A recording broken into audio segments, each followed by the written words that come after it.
if you're listening to this via an avatar of some sort, maybe somebody has set you up a voodoo doll. Don't assume that they're up to no good. It may be perfectly legitimate. You may have consented to having a voodoo doll made of you. Maybe you're getting old and you're not as mobile and you wanted to experience the world via a voodoo doll over which you have control. Now, how that works exactly, I don't know, but let's assume for the moment that voodoo dolls are a thing and that they work. And perhaps you're holding the voodoo doll in your lap, manipulating it. You're bending its leg and then your own leg is bending as a result. Or you're bending the voodoo right hand around the voodoo doll's right leg, and that's causing your own hand to bend around your own right leg. Which is a problem because then your hand is no longer manipulating the doll, it's manipulating your leg. So you've stopped controlling the doll. How does that work? That's going to get you in some sort of a vicious circle that you can't get out of. No, you don't want to do that. If you have a voodoo doll that you're using to manipulate your own body by manipulating the parts of the voodoo doll that correspond to your body, you need to think that through before you do it. Let's say you've an itchy back, so you decide, I'll scratch the back of the voodoo doll. Well, that'll cause your own back to get scratched, but it's being scratched by your own hand. So your own hand, if you're scratching the back of the voodoo doll with your right hand, that means you take the hand of the voodoo doll and you use the hand to scratch the back of the voodoo doll, which causes your right hand to scratch your own back. But you're using your right hand. Oh yes, use your left hand to manipulate the doll. To manipulate the doll's right hand to scratch its own back. And that will cause your right hand to scratch your own back. Now make sure you're sitting down and not leaning over or anything, because you might lose your balance if you're not careful, because you'll be busy doing all this stuff to the doll with your left hand. And your own hand will be kind of out of control, but not really. Because the things that you manipulate the voodoo doll to do will cause your right hand to apparently lift itself up of its own accord and reach around and scratch your back. There's a good chance you could lose your balance if you're not careful and topple over. You don't want to do that. I had that happen to me last week. Not exactly that scenario. There was no voodoo dolls involved. Nothing like that. I was walking across my kitchen and I slipped, dropped a large pot containing a small amount of boiling water and some eggs, dropped them on the floor, and then I landed flat on the floor. It wasn't a voodoo doll. I presume it wasn't anyway. If you're a listener to this podcast and you caused me to have that accident, then you have some explaining to do. Well, you don't really have some explaining to do. I know what happened. You don't need to tell me what happened. I know what happened. What happened is I landed flat on the ground. I had a sore rib for about 5 days. It's still a bit sore. It's fine. I'll live. But don't do that. Don't be using your voodoo doll to cause me to have accidents. Don't do that. And not that I'm alleging that you did. I'm just assuming that someone did. I'm not going to do that to myself. I don't have voodoo dolls. If I did, I wouldn't have one of myself and manipulate it to cause me to have a painful accident. No. Into your head, into your head,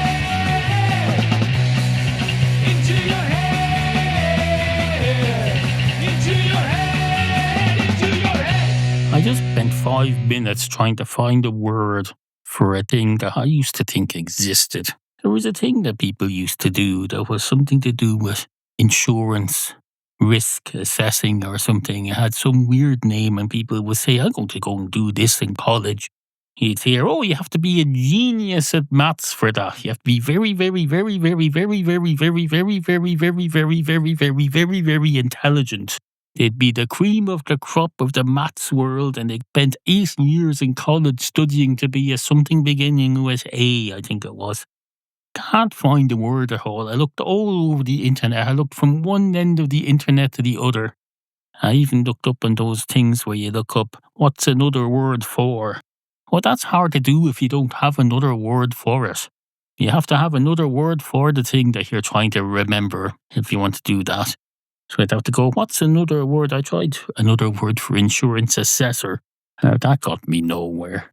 So that's not a thing.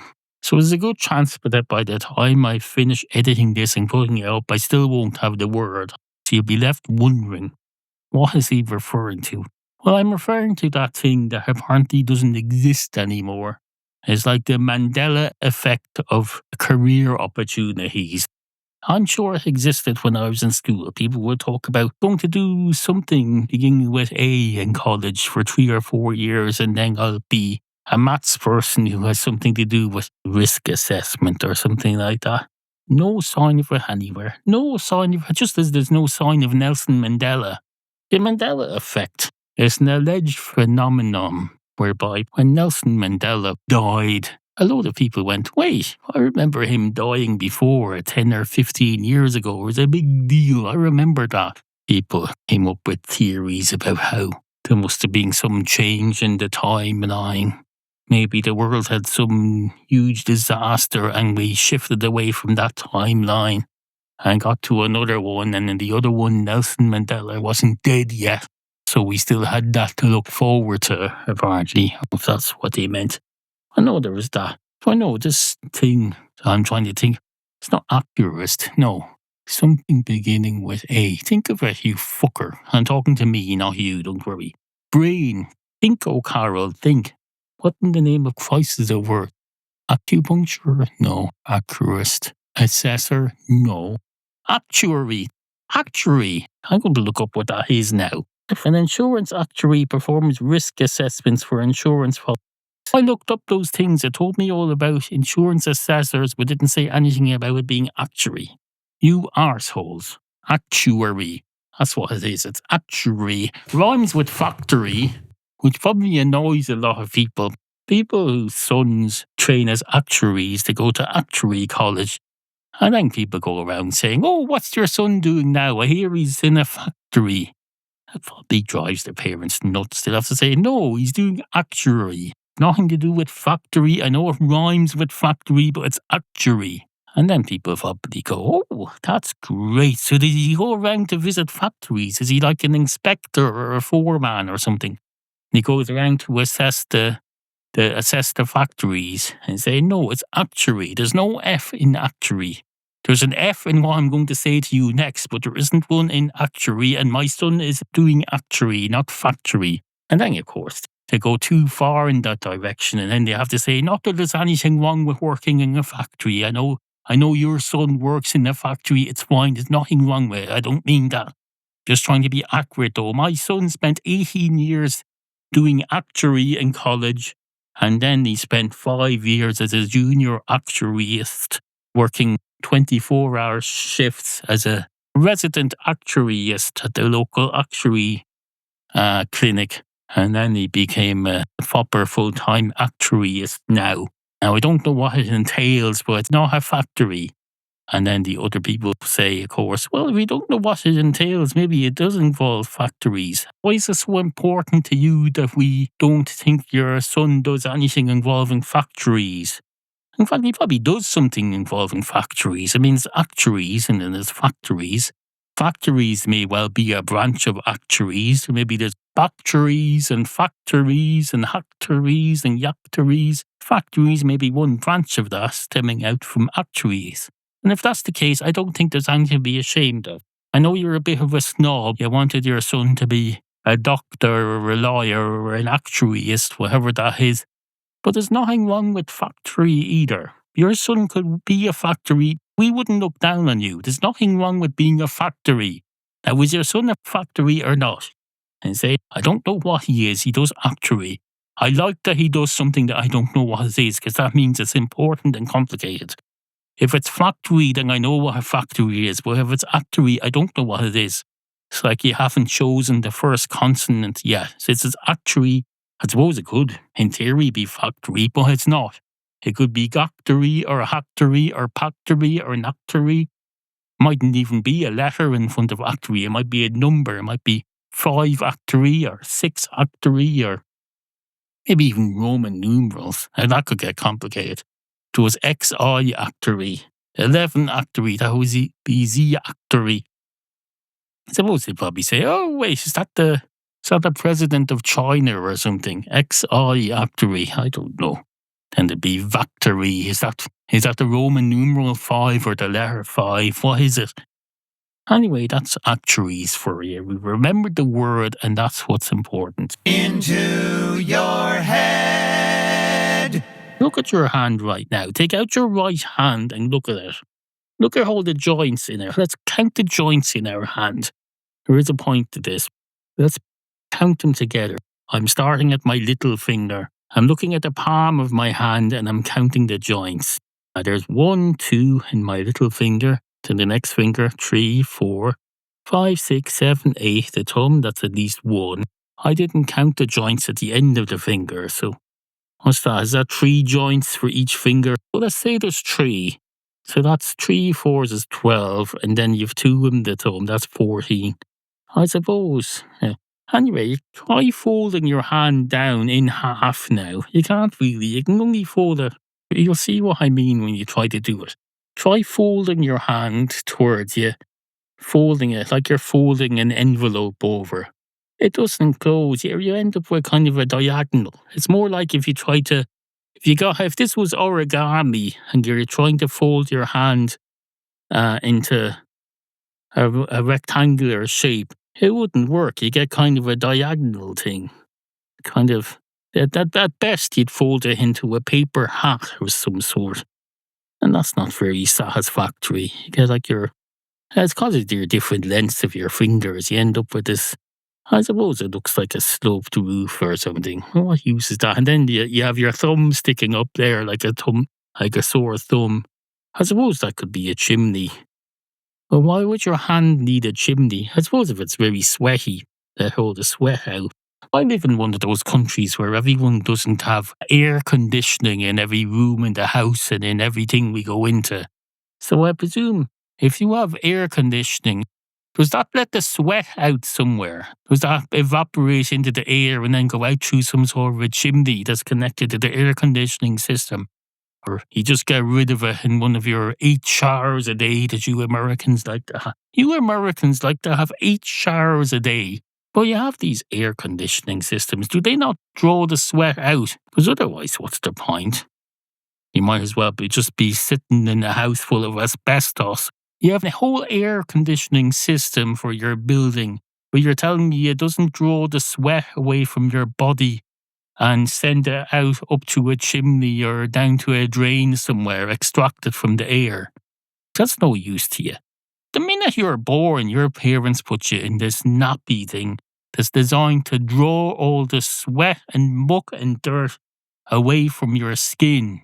You see an ad for nappies on the television, the first thing they'll tell you is that, oh, this has a layer that's designed to draw stuff away from your skin. It draws the moisture away from your skin. And you've got these air conditioning systems that they don't even let the sweat out. They don't draw the sweat away from your skin and pump it out through a chimney. Well, that's of no use to anyone.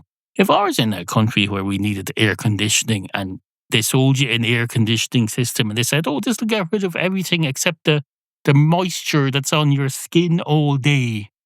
It's probably killing you. It's probably giving you pneumonia. I'd say no. That's a waste of money. That's a con. You're being conned and duped into these things. You probably have persons coming to your house all day.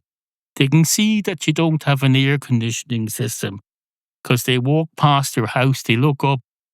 In America, the way you tell whether someone has an air conditioning system is if there's a thing, you look up at their upstairs window, and if there's a big, huge box leaning out the window that looks like it could fall on someone's head at any moment.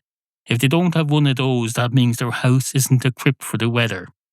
I remember the first time I saw those things. I went to America. My sibling was living in these houses that were made from wood. You have these hurricanes and you have houses made from wood. And you open the window and you jam a big machine into the space between the window frame and the open window. And that does something to the air. But it also looks like it could fall down on anyone's head at any moment.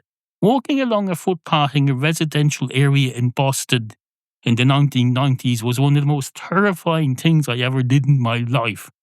How it was explained to me, or else I assumed that there's something that counterbalances those air conditioning so they don't fall out of the window and onto your head.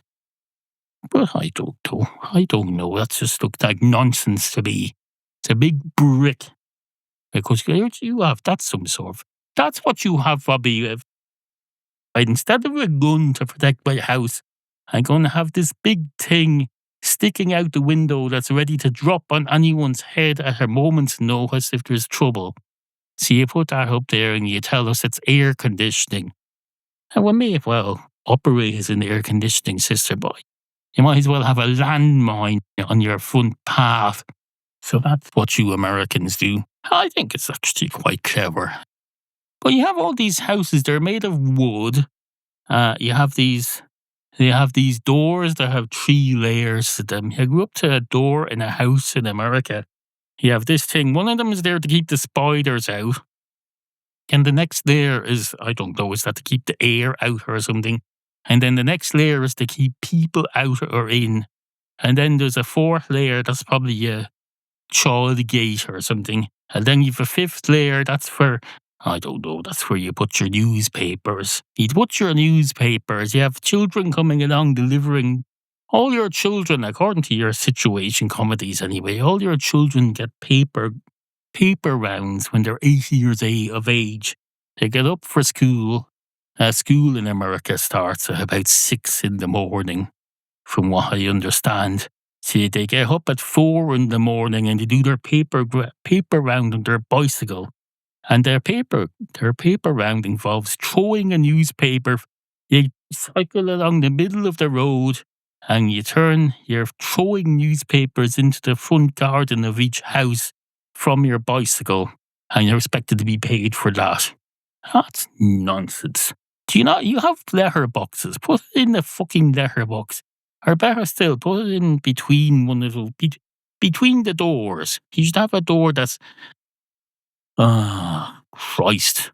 Don't let me explain to you how to use doors here, because I don't... I feel bad telling you Americans how to run your lives. You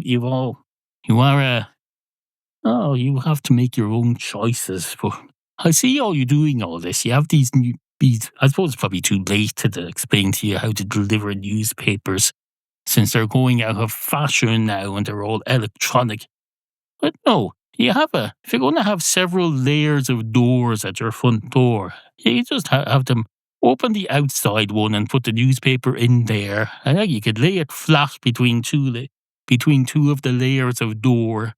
Maybe between the spider, the anti-spider layer and the anti-hurricane layer. You put the newspaper there, you don't even have to bend it or fold it then. You can keep it entirely flat. I was talking about the hand. You look at your hand and you see there's about 12 joints in it. But if you try to do origami with your hand and you fold it over, the best you can do is fold your fingers over. Your thumb is sticking up like a sore thumb.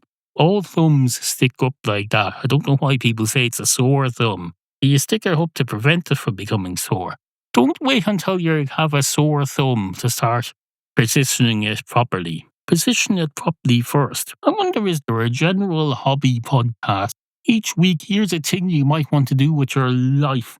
Now, there's a lot of hobbies that people can have. If they're going to cover one every week and you still haven't made up your mind after you've been listening for a year or two, time is ticking away. At some point, you have to just pick something. You can't just wait until something comes up and slaps you in the face and says, I'm your hobby, here you go, you finally found me after 8 years. No, you've lost 8 years then.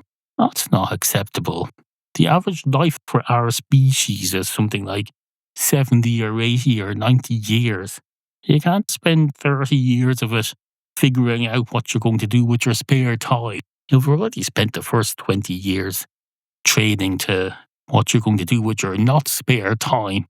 Perhaps learning to type, or learning how to build a wall, or learning how to go to Mars on a rocket ship eventually at some point if we ever get around to it, or learning how to spout nonsense on the television, or learning how to operate on someone's brain, or learning how to stitch up someone's head after someone else has operated on their brain, or learning how to stitch up someone's head after someone else has damaged their head and not for the purpose of operating on their brain. You won't want to check their brain before you do that, incidentally. If someone comes to you with a head wound and they say, "No, I'm not here for the brain surgery and I haven't had brain surgery. My head got opened by someone illegitimately." Don't just go and stitch that up. Ask a brain surgeon or some sort of consultant to check their brain. They don't want to stitch it up and then find that there's something wrong with their brain and then you have to go back in and open them up again. That's a lot of trauma for the flesh to go through. You may even have to slice the top of the skull off to access the brain then. Even if there's... I know you're thinking, wait a minute, how did they damage the brain without opening the skull? Well, you can rattle your brain around in your head. Someone can hit you and your brain rattles around in your head and gets damaged by the inside of your skull. That's what happens, and it's very, very dangerous. So be aware of that. If you're involved in fixing people's heads and you think, this is great, I just have to stitch this head up. I don't have to know anything about brains or anything. I'm just doing the stitchy part, the sewing part. I don't have to worry about the inner workings. Yes, you do have to worry about the inner workings. You do. You don't have to know about the inner workings, but you have to worry about them, and you should, well, not necessarily worry, just do your due diligence by consulting someone, saying, wait, does this fella look like he has anything wrong with his brain that needs to be dealt with before I stitch him up? And don't say it like that, though, because you say, I'm stitching him up. That sounds like you're deceiving someone or doing something to them. That sounds like you're committing a fraud upon them. It's a stitch up, a con. Don't say it like that. Unless, of course, you're in some other country where stitching someone up doesn't have an alternative meaning like that. I suppose there's that. How do you get into stitching people? In the early years of primary school, we were taught knitting. We got into that for a while. It's quite a difficult thing, I found. I could do the basic process of knitting, basic knitting movements. But before you start and after you finish, you had to get someone who's good at it to do this thing called casting on and casting off. You start the first row, they get you going. You have a row set up on a needle and then you just knit there by doing your little over, under, in and out. That's what shoe tying's all about, except it's for the knitting. It's very like that though. You have two needles. You push one up into a loop that goes under the other one. Then you put a thread around and then you push the left thing up and under your thumb and over a bit in a practice movement. Oh, it's like learning to touch type. But then when you get to the end, when you find you're finished knitting, you can't just stop. There's a process that has to be done called casting off. And most of us, mere mortals, when we were 6 or 7 or 8 in school, never learned how to cast off and never learned how to cast on. I think it's because the teacher liked having some control over us. It's like saying, oh, you have the power to make your own garments, but only I have the power to start you off in the process and start you off on the process. It's like in Russia or somewhere where, well, maybe not Russia, I don't know, where someone controls the channels of distribution. If you can control the casting on and casting off of the stitches on the needles, then no matter how much you teach people how to knit, they're still relying on you. You control both ends of the means of distribution. So you're basically an oligarch. These primary school teachers who were teaching us to knit, but not how to cast on and cast off, they were like oligarchs. They weren't paid very well, admittedly. Maybe that's why they had to do this. Maybe they had some sort of long-term plan for their retirement. I don't know. Maybe they thought, if these kids, if they don't end up emigrating somewhere, eventually they're going to be part of some underground knitting network and all control of. Now, if is that really what you want teaching your children maths? Maybe it is, I don't know. That's the problem, of course. You see, in primary schools in this country, teachers have to know a bit of every subject. They don't specialise. You have to know maths, and you have to be able to add and talk and knit and teach religion and teach Irish and tell you about hedgehogs and hamsters. They call that nature. And a bit of geography maybe, or a bit about the dinosaurs or this mythical fella in Irish mythology. I think it was Fionn Mac Cumhaill and the Salmon of Knowledge. He caught the Salmon of Knowledge. And you eat the Salmon of Knowledge, you become very clever or something. So he caught the Salmon of Knowledge, and his assistant was there frying it up for him. But his assistant got splashed by a bit of oil or something. He licked his finger, which means he was the first person to ingest any part of the content of that Salmon of Knowledge. So he got hold of knowledge. Fionn Mac Cumhaill ended up being quite a big deal. And that's what they used to teach us as history in school. It was kind of halfway between history and religion, I suppose. I don't know. Well, no, these teachers have to know a bit of everything. So they have to know a bit of how to knit. So they learn how to control the on and off ramp of the production process. I suppose it's I don't know. I suppose it's I don't know. Now I know what you're thinking there. You're thinking, what would be the advantage to controlling the means of production on a thing that some 8-year-old could knit? Well, that's a good question. You're asking the wrong person. Because whoever's there who can hear you, are you even saying it out loud? You're probably not. So the only person who's hearing it is yourself. So you're asking yourself a question. Does that make sense? It's like drinking your own piss. No, don't ask yourself a question. That's just wasting electricity. You're wasting calories talking to yourself, asking yourself a question that if you could answer it, you wouldn't need to ask it. Not just you're going to get stuck in your... There's this book I read, Douglas or Stop Heckler or Stop Getter or something like that. It's called I Am a Strange Loop, his theory about how the mind works. You're looking at a camera and you're on the camera and you're looking at the television or something. It's hard to explain because I haven't read it in about 2 years. Didn't really make any sense to me anyway. These people think the human mind is a figment of the imagination. We've conned ourselves into thinking we exist. We're playing an elaborate trick on ourselves. You're born, and the minute you come out, someone goes, "Oh, look, there's a great exciting world out here, but it's not real. Look over there for a minute." And you look over there for a minute, and next thing you know, you're 78 and you're on your deathbed. That's what life is like, according to these people. These consciousness theorists to say, oh, you think you're alive and you think you're a person and you think you have a brain and a mind and you think you're able to think. But it's all an elaborate con that you're playing upon yourself. You won't even admit it because you're dishonest. That's why I know it's a con. You're dishonest enough to con yourself into that. And why you do, I don't know. Maybe just to pass the time while you wait for the onset of death. You pop out at 9 months old. I know what you're thinking there. You're thinking, wait, you're 9 months old. Yes, you're 9 months old when you're born. You pop out at 9 months old, and because you're 9 months old, you've already got somewhat of a functioning brain.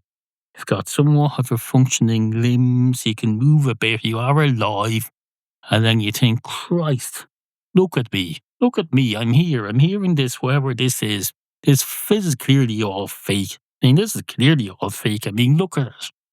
Look at it. There's all these men going around in white coats. There's these lights in the ceiling.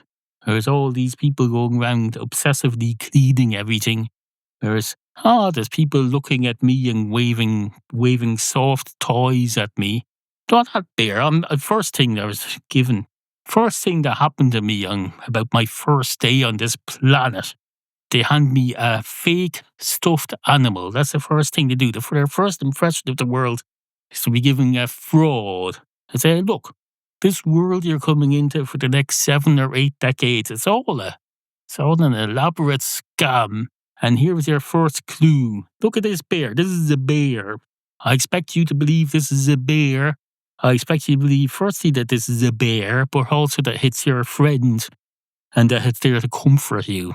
About 10 years later, they'll tell you that a bear is a terrifying animal and you need to stay away from it unless it's in a zoo, or unless you're in a zoo and the bear is on the outside, in which case stay in the zoo until someone comes along and sorts it out. I suppose you could be in a zoo within a zoo.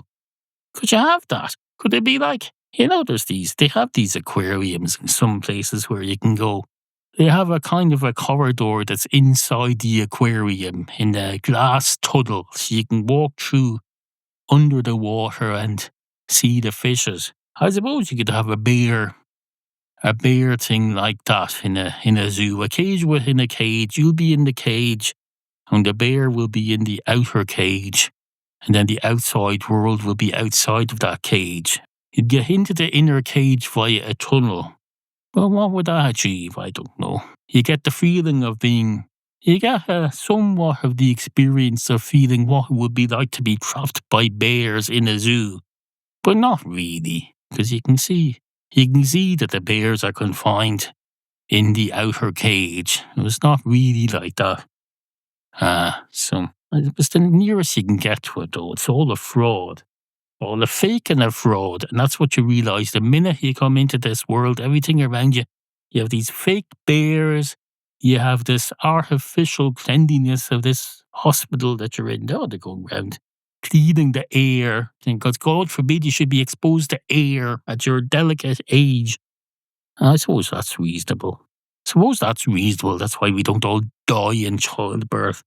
Especially the children. The children used to die in childbirth and they weren't even giving birth. They were just being born.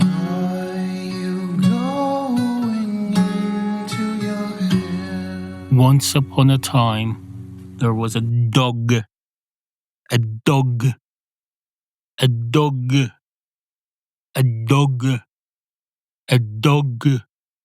A dog. A dog. A dog. A dog. A dog, a dog, dog, a dog, a dog, a dog, a dog, dog, a dog, a dog, a dog, a dog, a dog, a dog, a dog, a dog, a dog, a dog, a dog, a dog, a dog, a dog, a dog, a dog, a dog, a dog, a dog. And this dog, he was walking along the street one day, minding his own. Oh, I did that live, incidentally. I didn't go and do that in editing. I did that whole thing live. I just went, I'll turn this into a song. I don't like that thing I did a few weeks ago where later on I came back and edited the dog thing. I did a kind of Queen style, Bohemian Rhapsody style chorus. I multiplied myself. I did 3 or 4 tracks of myself saying dog simultaneously. That was a bit artificial, I thought, even though it was fun, but artificial.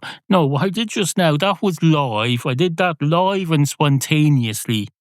I was doing it more out of guilt than anything else, because I was doing this dog thing, and I realised, I felt bad, and not for the listener, for myself, because I've already recorded a couple of segments that started with the dog thing. And later on, when I try to assemble some sort of show out of this, I'm going to find that there's too many dog things. And I'm going to have to find some way to use them all without there being too many dog segments. Because I don't want more than one dog segment in an episode. So I'm being unkind to myself by doing too many dog segments. And I was thinking that as I was starting this, I was going, once upon a time there was a dog. Oh, wait a minute. This is a bit unkind. I have to be considerate towards the me of later today who's going to be editing this. So I thought I'll do something interesting. So I think you'll find I did do something interesting. I think I'll find I did something interesting too. Mission accomplished as far as I'm concerned. Anyway, this dog, he was walking along the street one day, minding his own business. Well, he thought he was walking along the street. In actual fact, He was walking along the roof of one of these underground buses, which I alluded to earlier in this program. One of these underground buses, they go along in a trench. You have a sail sticking up out of the top of them to catch the wind and to make them visible. But the bulk of the bus's body is under the ground in a trench. It's driving along the bottom of a trench. The dog has no idea about this. The dog thinks he's just walking along a street, happily minding his own business. He may as well be on a stationary treadmill. You see a lot of videos nowadays of cats on treadmills. They're walking along a treadmill and they're keeping up with it. Some of them seem to even enjoy it, or else they're just doing it out of compulsion. We like to say these cats are enjoying things. They're really not. It's a compulsion. It's like you see someone with OCD who's going through a door and brushes against the left of the frame, then the right frame, then brushes against the left frame, then the right frame another 4 times, and then another 12 times to make it up to 4 times 4. And you think they're enjoying that. They're not enjoying that. It's a compulsion. They're miserable doing it. Don't assume that because a cat is walking along a treadmill and forcing itself to do so that it's enjoying itself. No, it's a compulsion. The cat is probably miserable. He's probably thinking, if I stop this now, my whole family will get wiped out in a nuclear bomb tomorrow and I'll be left homeless. He's doing it out of compulsion. So don't be thinking that these animals on treadmills are, well, except the dog. The dog is a dog, so he's just walking along the roof of this bus thinking it's a normal pavement and he doesn't even know what's going on. Just by pure chance, he's going at the right speed so that he doesn't fall off the edge. Wait a minute, does that make sense? Walking along the top of the bus, going at the right... No, he'd have to be stationary to not fall off, because if he keeps walking, he's going to eventually reach the front of the bus. That makes no sense at all, does it? No. Maybe, could be walking from the front of the bus along the roof towards the back. Could that work? I don't know. No, I don't think that. That doesn't make any sense, does it? Does it make sense to you? Probably not. It doesn't make any sense to me. But at least we got the song out of it, so that's good. If you're listening to this in the upper saloon of a bus, a city bus, perhaps the type that goes around Dublin or London or other parts of the world where you have double-decker buses, you Americans don't seem to have double-decker city buses. You have these single-deck buses, but maybe they have basements. I had a dream once about a bus having a basement. There was a Dublin city bus where you get on and there was a stairs going downstairs into a basement. And I don't mean some sort of luggage compartment or engine area under the floor. No, there was a proper basement. Instead of an upstairs, you go down the stairs and there's a basement. Now, the way I imagine that being possible is if there was some sort of, perhaps a little like the way they put tram lines in a lot of cities. In where the tram lines, they could dig a groove into that and you could have space for the bus to have an underbelly that sticks into the groove in the ground, so it's a basement underground.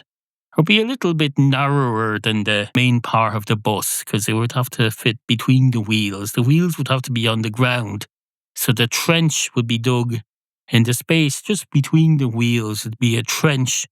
That's where you put the belly of the bus, so it would have a basement. Now, what purpose that would serve, I don't know. Maybe just to have a low profile. Or people like myself who are sensitive to daylight. I'm sensitive to daylight. I have difficulty seeing in daylight. There are times when it might be quite useful for me to be in the basement of a bus, as long as they had proper announcements, reliable, telling me where we are, or if there was internet so I could follow it on maps. There'd have to be internet in that basement. That would be a problem. Would a bus with a basement have internet? I don't know. We don't have much experience of underground public transport here. Anyway, that's how an underground bus would work. Did I explain how an underground bus would work? I think I did. Well, I'm saying how I imagine it would manifest itself. I don't know how the technical workings would be. Will it save any energy or anything? I don't know. It may well be more aerodynamic. Because if half of the bus is underground, instead of a two-story bus sticking up into the air and facing the wind. That's probably more aerodynamic. Unless you want to put a big sail on the top of the bus. I suppose you could do, that's what you do. That's what you do. You put the whole bus underground, but you put a sail on the top of it, and then we just see a big sail. When it's going with the wind, it can charge up or whatever. It'll have used wind battery. Then instead of seeing these ugly buses, these double-decker buses, or these ugly buses with basements, you just see a giant sail going along. And make it very easy as well. I find it difficult to see buses coming. They just had a big sail with a massive 20-foot bus number on it who would say 84A City Centre. Would it be easier to drive? I don't know. If it's going along a groove in the road, I suppose, little steering involved. It'd be like a tram. What's steerage? Is that a different thing? That's something to do with boats. Boats have steerage. Is that different from steering? Steering and steerage. I don't know. I don't know. Do you know? You probably don't. Well, neither do I. And why would you expect me to know? You've never even heard of the concept until now, and neither have I. So how would either of us know? Yes, I'm expected to keep talking about it as if I know. Just figure it out as I go along and put it out here and fill it up. Bring this concept to life. Do you want me to build a prototype as well? No. This is theatre of the mind. Construct it in your mind using the pictures I've painted you. Make yourself comfortable. You're sitting there, you've probably got your earphones on, have you? You probably have. Have your wireless earphones? Have you got those earphones where there's no wires at all and you just put one in each ear and each of them costs €300 per ear, and if you lose one, you might as well just go to the poorhouse for the rest of your life. Why are you doing that? What is wrong with you? I use Bluetooth earphones all the time. I don't use the ones that don't have any wire at all. That's ridiculous. I have the type that are joined by a single piece of cable. I loop the cable to the label on the back of my t-shirt. And if the label on the back of my t-shirt doesn't have a hole in it, I make a hole. If it has the type of label that loops around, then I put it through the loop. So the label is holding the cable in place at the back of my t-shirt. Or if there's just a single layer of label, I punch a hole in that.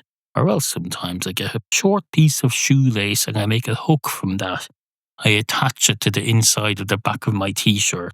That's how you take care of a pair of cordless earphones. You don't get one that has no cord at all. That's ridiculous. You don't get two things that you put in your ear. The minute they fall out, you might as well just give up and pack your whole life away. You're never going to own anything again if that happens. Why would you do that? If you're doing that, you might as well be just living in Las Vegas and putting your wages directly onto a Russian roulette table and saying, spin the wheel, spin the wheel. If it lands on black, I'm dead. If it lands on red, I'm dead. If it lands over there, I have to amble away my left cordless earphone, which incidentally you have to charge separately. Each of your earphones, if you use those, has a separate charger, and you can't even plug it in the same room because you have so many wireless accoutrements that you have to have a separate room for each charging station. I know you think you have one of these all-in-one wireless chargers. No, that's not a thing.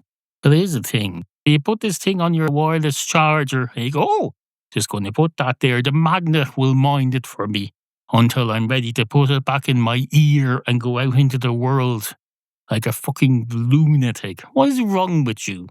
Have you always been a risk taker like that? Those things only came out about a decade ago. Before that, there wasn't anything in the modern world that you could do that was that risky. Maybe walk along the train track. So even then, you're going to hear the train coming and get out of the way, hopefully.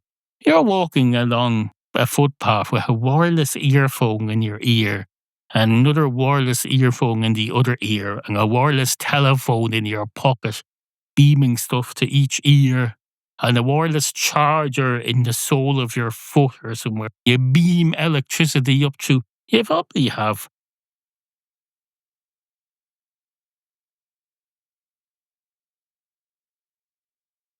Now that I think about it, I haven't been in any of these young people clothes shops. I'm sure there are pre-wired garments now. You have pre-wired homes now where they have cabling put in everywhere for your speakers and things. I'm sure you have the same with garments. Of course, you put them in the washing machine, then you short circuit the whole town. And then you wonder why there's no electricity. It's because you've short circuited the whole town with your accoutrements. Don't do that. I know I've just told you to do that, but I didn't tell you to short circuit the whole town. Don't go from one extreme to the other. Get the garments with the wires and all of that, but don't overdo it. You don't have to take every new thing and run with it until it causes a huge catastrophe. Exercise some control over yourself. If you're listening to this from outside the door of this room, perhaps you're one of my cats who are being temporarily banished from the spare room. You've been temporarily denied access to this room because it's where I go to record. Perhaps you're listening there. Just remember, there'll be a better version of this available online later. Listening through the door is less than optimum. In fact, you're not even hearing the raw recording. You're hearing me through a door. You're not even listening to the raw recording. And you wouldn't even want to listen to the raw recording because it hasn't been through any of the processing yet. Doesn't sound good at all. So if you're a cat listening to this from outside the door, you're getting a very, very, very suboptimum view of this audio. A version that I would never dream of publishing. And you're just listening to it there and you're judging it. And I think that's unfair to both of us. It's like if I was Leonardo da Vinci and I was drawing the Last Supper, but I hadn't even coloured in all the faces yet or decided who was going to be the Jesus and who was going to be the disciples or what they were going to be doing or what expressions they were going to have on their faces or what the menu was going to be. And you're there looking at this, it's just barely a sketch. And you're saying, oh, this looks like shit. Well, of course it looks like shit. It's not ready yet.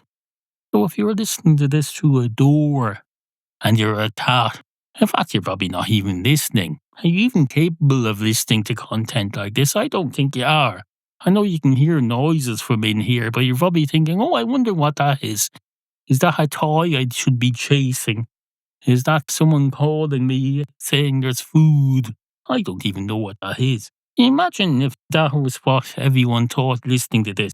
If the version of this show I put out was what you hear through a door as a cat from outside in the hall. Might as well be buying a bootleg of this podcast on O'Connell Bridge. Not that there's anything wrong with bootleg CDs.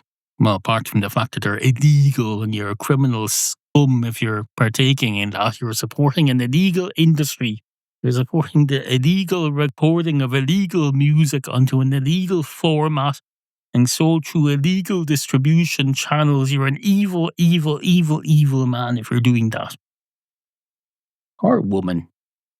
But apart from that, no, there's nothing wrong with bootlegging. Is there a bootlegging thing that involves alcohol?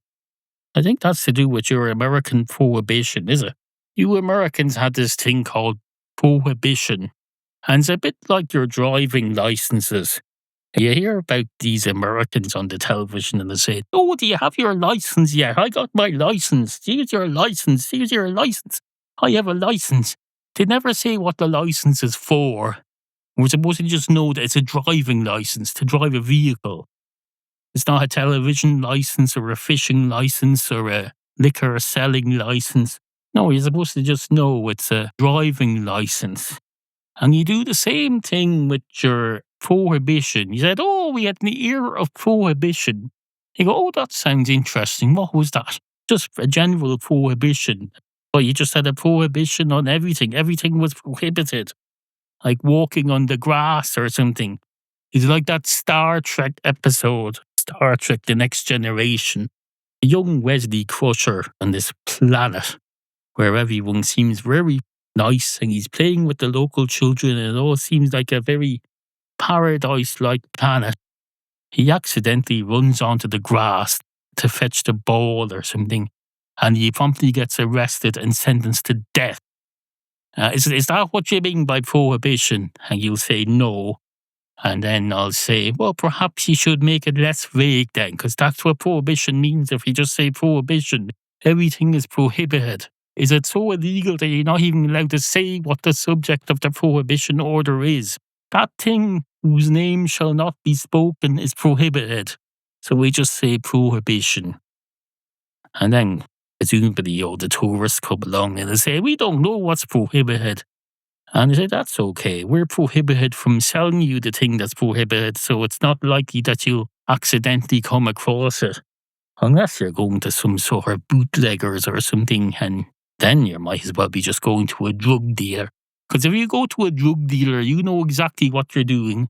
So presumably if you go to an illegal drink seller, is that what a bootlegger was? I don't know. But if you go to one of them, presumably you at least know that you're getting something from a bootleg.